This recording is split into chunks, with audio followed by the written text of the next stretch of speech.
नमस्कार, मैं हूं दिबांजलि मोइत्रा। महाराष्ट्र में जब से तिकड़ी सरकार बनी तभी से कोई ना कोई संकट, कोई ना कोई विवाद इस पार्टी से जुड़ ही रहा है। बीते साल सुशांत सिंह राजपूत की रहस्यमय परिस्थितियों में मृत्यु होने के बाद ड्रग्स रैकेट का विवाद उनकी पार्टी पर कई सवाल खड़े करते दिखा। फिर पूरे देश में फैली महामारी का सबसे ज्यादा असर भी महाराष्ट्र को सबसे ज्यादा झेलना पड़ा, जिसके बाद महाराष्ट्र सरकार के सहयोगी एनसीपी के मंत्रियों का भ्रष्टाचार के आरोपों में फंसना भी सरकार की मुश्किलें बढ़ाता दिखा। और अब एक और आपदा यानी ताउते तूफान भी महाराष्ट्र की मुश्किलें बढ़ाने का काम कर रहा है। ऐसे में अब सवाल यह है कि क्या महाराष्ट्र के लिए अशुभ है तिकड़ी सरकार?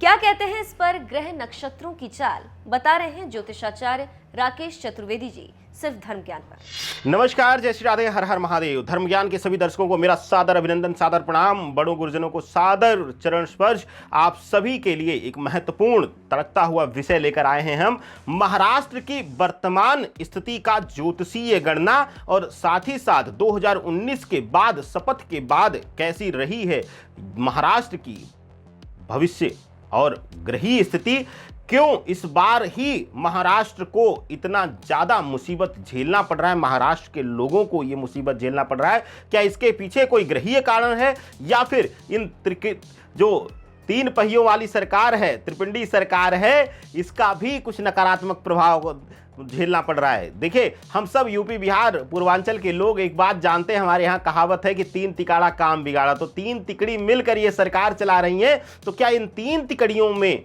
कोई अशुभ योग बन रहा है? क्या इस सरकार के कुंडली की वजह से, क्योंकि सबसे बुरी स्थिति, चाहे वो 2019 नवंबर के बाद, शपथ ग्रहण के बाद, वर्ष के शुरुआत में ही 2020 में कोरोना का प्रभाव आना, पहली लहर में भी सबसे ज़्यादा प्रभावित होने वाला जो राज्य था वह महाराष्ट्र था। आज भी सबसे ज़्यादा, या बीच में भी जब सब जगह शांत हो गया था, उस बीच भी सबसे ज़्यादा प्रभावित होने वाला राज्य महाराष्ट्र ही था। तो इस बीच ज्योतिषीय गणना करने आ रहे हैं। सबसे पहले हम बात करेंगे माननीय मुख्यमंत्री उद्धव ठाकरे जी का। उद्धव ठाकरे जी का जन्म 27 जुलाई 1960 को हुआ था। अगर जो इनकी इंटरनेट पर जो चीज़ें जानकारी उपलब्ध देखें, क्योंकि हम ना मिले हैं इनके पिताश्री से, ना हम जानते हैं, ना हमने इनसे व्यक्तिगत हमारी कोई मुलाकात है, तो आप लोग कटाक्ष कमेंट मत करिएगा। जो जानकारी हमें इंटरनेट पर आसानी से उपलब्ध हुई है, रिसर्च करके उपलब्ध हुई है, उसके अनुसार 27 तारीख का जन्म है इसका, 27 जुलाई का इनका जन्म है 1960 का। और इसके अनुसार इनकी कन्या लग्न आती है, चंद्र राशि सिंह आता है। सिंह राशि होने के नाते इनको पिता के बाद ही पैतृक संपत्ति के सुख का, उनके नाम का भोग करने को मिल रहा है, जिसका आज हम देखते हैं और कहते हैं कि देखिए, इनके पिता को कभी मुख्यमंत्री की लालसा नहीं थी, लेकिन बेटे को है।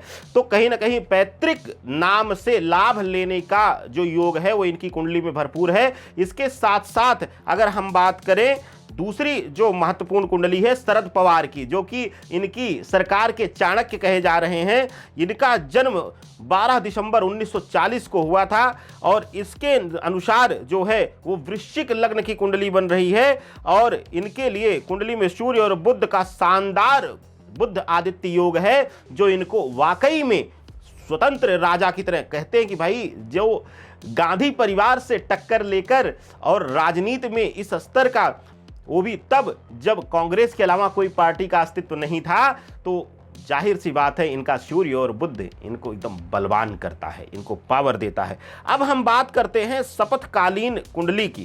शपथकालीन कुंडली से देखें तो जो 2020 में जो गोचर हुआ और जो 2020 के महत्वपूर्ण गोचर थे, उनमें था पहला शनि का जो जनवरी में हुआ, दूसरा महत्वपूर्ण गोचर हुआ जो सितंबर में हुआ राहु और केतु का। शनि राहु केतु का गोचर और साथ ही साथ गुरु की जो स्थिति है, गुरु और केतु का जो यहाँ पर संयोग और उसका जो शक्ति योग बन रहा है, वो कहीं ना कहीं महाराष्ट्र के लिए समस्या रही है।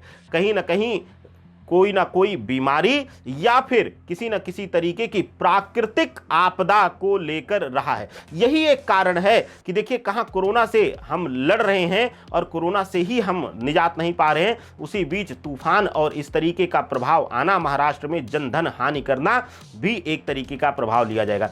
इसमें बहुत हद तक इन तीनों की कुंडलियों का संयोग भी रहेगा। और मैं आज एक चीज और आपसे कहना चाहता हूं कि हो सकता है कि आने वाले समय में 2022 के मध्य में यह सरकार, मध्य से पहले पहले या मध्य तक 2022 तक इस सरकार में कुछ बहुत बड़े परिवर्तन हो सकता है सत्ता की चाबी किसी और के हाथ जाए, या सत्ता की चाबी के लिए भी तकरार तनाव एक बार फिर से हो। इस तरीके का प्रयोग हम देखेंगे इस राजनीति में, क्योंकि दोनों की कुंडलियों में गुरु केतु का जो योग बन रहा है और साथ ही साथ वर्तमान में जो प्रभाव आ रहा है गुरु केतु का, वह कहीं ना कहीं किसी न किसी तरीके से जन और धन की हानि और साथ ही साथ कहीं ना कहीं शक्ति की लड़ाई रही है।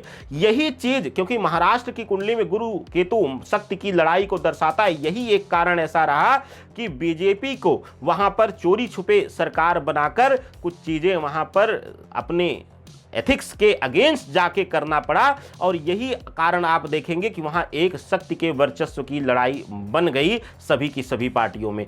देखिए, अभी वर्तमान में जो महाराष्ट्र की कुंडली कह रही है, वो महाराष्ट्र के लिए किसी बड़े राजनीतिक उथल पुथल के लिए अभी भी इशारा कर रही है। अभी भी वहां का भाग्य, वहां का राजसत्ता, वहां की राजसत्ता सुख अस्थायित्व नहीं है। ये मैं चैलेंज के साथ कहता हूं और आप सबके सामने। देखिए, आप लोग मुझे कहते हैं गलत कमेंट करते, लेकिन मैं बार बार कहता हूं कि जो मुझे कुंडली से सच्चाई दिखेगी, जो मेरे ज्ञान और मेरी आत्मशक्ति के आधार पर मुझे मिलेगा ज्ञान, उसको मैं आप सबके सामने रखूंगा। ये मेरा दावा है और मेरा चैलेंज है कि हमेशा सच के साथ रहूंगा, चाहे आप गालियां दें, चाहे आप प्यार करें। हाँ, भविष्यवाणी सही हो जाती तो अच्छे अच्छे कमेंट भी आप करते हैं, उसके लिए शुक्रिया आप सभी का। लेकिन आज मैं एक चीज और आपको बताता चाहता हूं कि महाराष्ट्र का जो वर्तमान गोचर के अनुसार भी जो चीजें निकल कर आती हैं, अभी महाराष्ट्र को बहुत ज्यादा रिलैक्स नहीं मिलेगा। खास करके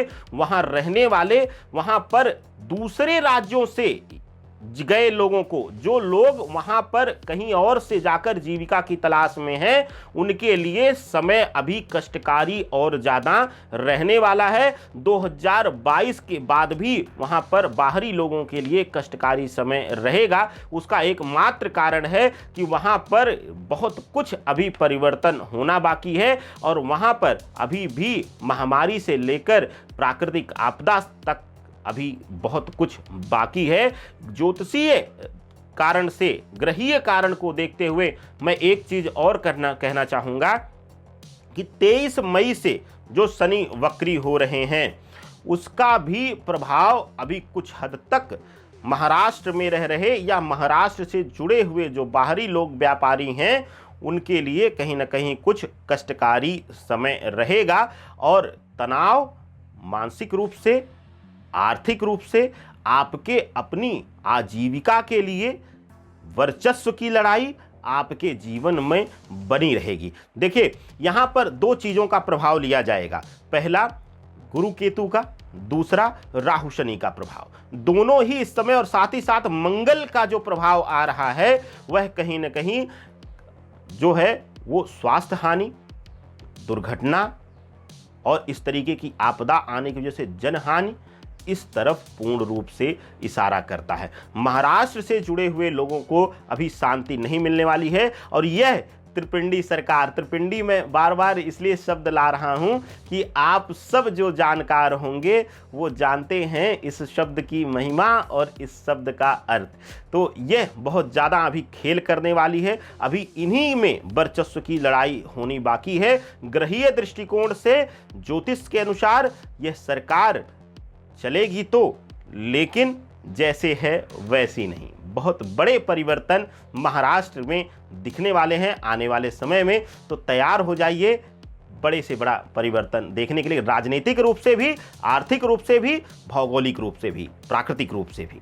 तो इन सब के लिए वहां पर अभी ग्रह पूर्ण रूप से इशारा कर रहे हैं। आप सबके शुभ मंगल कामना के साथ मैं एस्ट्रो रुद्र राकेश चतुर्वेदी आप सभी से इजाजत लेता हूं। नमस्कार, जय श्री राधे।